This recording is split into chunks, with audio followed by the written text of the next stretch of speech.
the two foods that you mentioned prioritizing, like protein, and you said meat, and then you said collagen.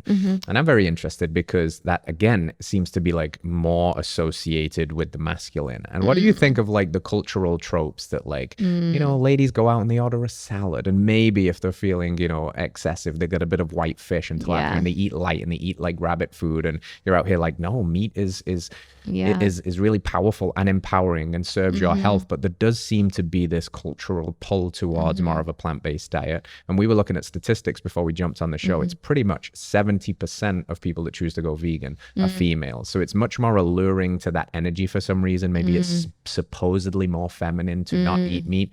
How do you square that circle, and how would you like kind of just push back against those arguments and say, no, ladies, we need a big steak as well? Yeah, I know, right? Oh, it's so hard to say. I feel like when you look at a salad, it just looks lighter, and maybe you want to be like the salad. So part of me feels like the leaves and the greens and the colors just like make it prettier and more feminine, maybe. I feel that women are more focused on calories, and that is not the way to nourishment nor health.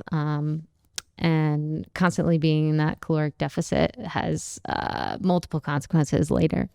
And so I feel that I'm not, there's a lot of marketing out there too. And so it may not be their fault in choosing this either, because I think that if you maybe let's take a week, like women are maybe out in the wild, and then you present them with different plates with no media or no marketing, or nobody's telling you what to eat, and nobody's telling you what's good for the planet and all of these things. And I just wonder what they would intuitively choose.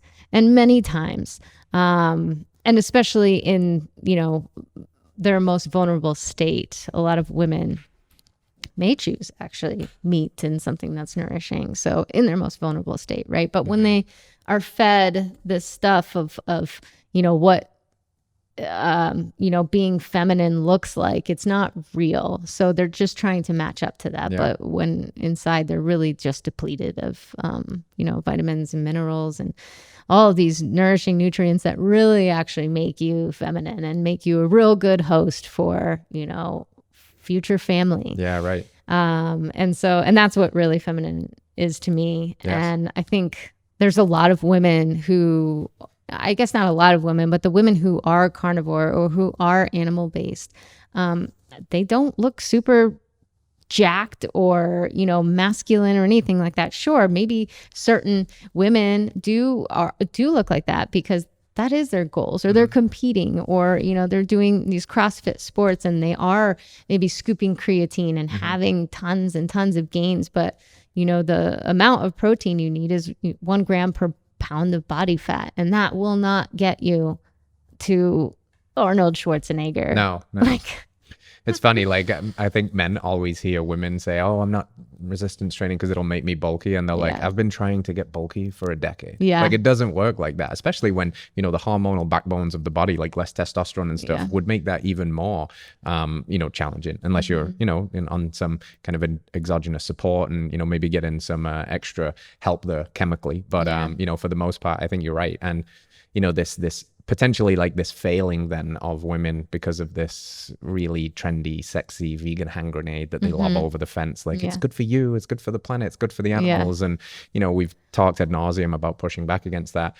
But not only does it leave them potentially, just choosing their plate based on cultural norms, but then the fallout of that is rampant nutrient deficiencies a year or two down the line. And like, if the feminine is really this vessel and vehicle for life, this portal for life, and now you run into infertility issues, how empowering to the feminine is that really? Totally, yeah. And I do have actually something to say to that too. I wonder if a lot of it, and you wonder when it's going to be our turn for, leanness, and some women who have a really healthy muscular figure to be shown as something to aspire to, right? Where it's before it was, thin supermodel. Now it's this, sort of like bigger butt, sort of Kim Kardashian, style. And I wonder if it's because it's it is hard work to get to a strong body.